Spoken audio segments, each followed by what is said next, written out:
This doesn't end with love. It ends with distance. I saw it while making coffee. Men notice it late. Women notice it first.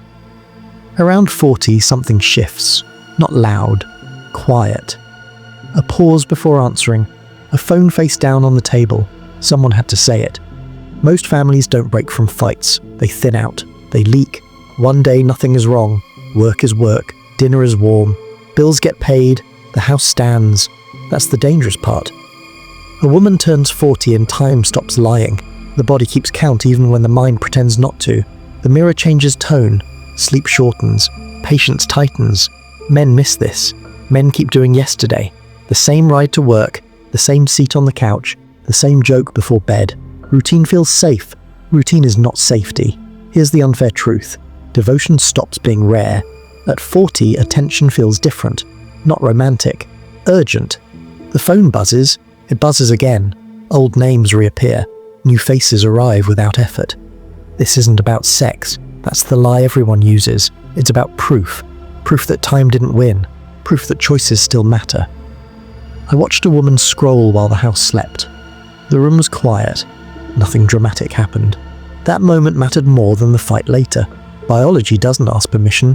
Hormones flatten out. Reward systems change. What once felt enough feels small. Not bad. Small.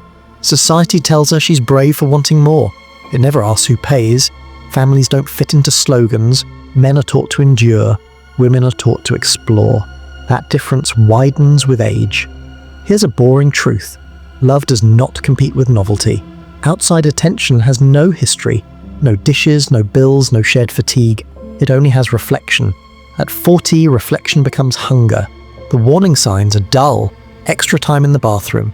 A new walk route. Silence after messages. Men call it stress. Men are wrong. This isn't sudden. It's delayed. Years of being chosen last. Years of being predictable.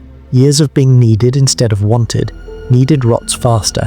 Here's the line people hate. Most women don't leave bad men. They leave boring stability, unfair, accurate. I was wrong once. I thought loyalty aged like wine. It ages like milk if untouched. A woman at 40 starts auditing her life, not with anger, with math. Years left, energy left, options left. The numbers don't care about vows. Men keep offering sacrifice, time, work, silence. Sacrifice isn't currency anymore. Validation is. Dating apps aren't about cheating. They're about testing gravity. Does anyone still look? Does anyone still choose? One match answers that. One message rewires a week. Families break quietly at first. Schedules change. Eyes wander. Laughter leaves early. The man feels it. He can't name it. Here's the socially risky truth. At 40, some women want freedom more than family. Not all. Enough. Culture applauds the escape, never the wreckage. Children adapt. Men absorb. No one thanks them. There's a moment men misread. She stops arguing. That's not peace. That's exit planning. Silence is heavier than shouting. I remember the sound of a zipper, a suitcase halfway filled. No tears, just relief. Biology, psychology, and permission align. That's the pattern. The body says now. The mind says why not. Society says you deserve it. Families don't survive that chorus. This isn't hate. It's pattern recognition. Men who ignore it call it trust. Trust doesn't stop entropy. Here's the unnecessary truth. Some women feel younger after leaving. Some men never recover. That's not equal. Life isn't. The calm stretch is the lie. Weeks of normal, shared meals, soft voices. That's when it's decided 40 isn't a number, it's a deadline. Most men learn this after the apps, after the story changes, after the house feels rented, the object stays behind. A ring in a drawer. It weighs more than gold. The damage doesn't start with betrayal. It starts with reinterpretation. Past memories get edited. Arguments get refiled as warnings. Kindness gets relabeled as control. Nothing new happened. Everything feels new. At 40, a woman doesn't chase men. She chases a version of herself that feels unspent. That's the belief. It doesn't ask if it's true. Men think effort fixes this. More dates, more listening, more patience. That effort lands late. It lands wrong. Once the shift happens, repair feels like regression. Here's the part nobody admits. Some women want destruction to justify leaving. Peace gives no excuse. chaos does. So tension gets manufactured, small slights grow teeth, tone becomes evidence. Men try to argue facts. Facts don't survive narrative. Narrative wins. The home changes temperature, not cold, unfamiliar. Photos stop getting printed. Plans stop going past a month. The future shrinks. That's not fear. That's detachment. Detachment is rehearsal. There's a belief that leaving is self-respect. It sounds clean. It photographs well. The cost is invisible at first. Children adjust schedules. Holidays get split. Familiar rooms get renamed. No one calls it loss. They call it growth. Here's the morally inconvenient truth. Some people need wreckage to feel alive. Stability feels like erasure to them. Men absorb this quietly. They keep showing up. They keep paying. They keep hoping consistency matters. Consistency stops registering. A woman over 40 isn't impulsive. She's decisive. That's what makes it lethal.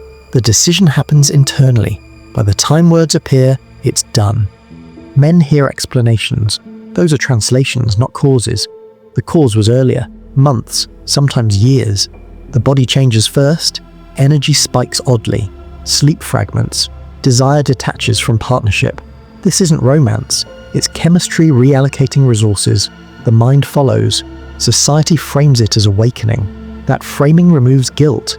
When guilt leaves, restraint follows. Here's a line people won't forgive. Some women feel entitled to start over using someone else's sacrifice. Time, money, history. That sacrifice doesn't transfer, it dissolves. Men don't get a ceremony for endurance. They get silence. Friends choose sides based on language. The one who sounds freer wins. Freedom has better marketing. The man is told to evolve, to reflect, to learn. He does all three, alone. Meanwhile, the woman is reinforced. Applause replaces doubt. This imbalance hardens the outcome. There's a moment after separation, brief, quiet. Relief peaks, then logistics arrive. Bills, loneliness, reduced margin for error. That part gets edited out of the story. The children notice shifts adults deny. Tone, absence, new priorities. They adapt because they must. Adaptation isn't healing. Here's the blunt truth. Not everything broken needed fixing. Some things needed guarding. Guarding was unfashionable. Men are told love means flexibility. Flexibility eventually snaps. That snap echoes longer than shouting ever did. A woman at 40 often believes time is owed. That belief overrides caution. The future becomes personal property. Men become obstacles to optimization. This sounds harsh. It is. It's also common. The aftermath isn't dramatic, it's administrative. Court dates, paperwork, adjusted expectations, the man's life contracts. The woman's expands briefly, then gravity returns. Some find happiness, some find repetition. The pattern doesn't promise outcome, it promises disruption. Here's the part nobody films. Loneliness at 50 is heavier than regret at 40. By then, narratives harden. Apologies feel impossible. Men move on slower, women move on louder. Neither is wrong, both pay. There's an object men keep. Keys that no longer open anything. Photos that don't get deleted. Those objects anchor the cost. This isn't about blame. Blame simplifies. This is about pattern. Pattern doesn't care who agrees. If there's a lesson, it's cruel. Security without desire decays. Desire without restraint burns. Most families die between those forces. Someone had to say it, not to stop it, to name it. Because unnamed patterns repeat cleanly. The ending isn't closure, it's residue. A house sold, a schedule rewritten, a life divided. Nothing explodes, everything changes. The quiet is permanent. That's the part that lasts.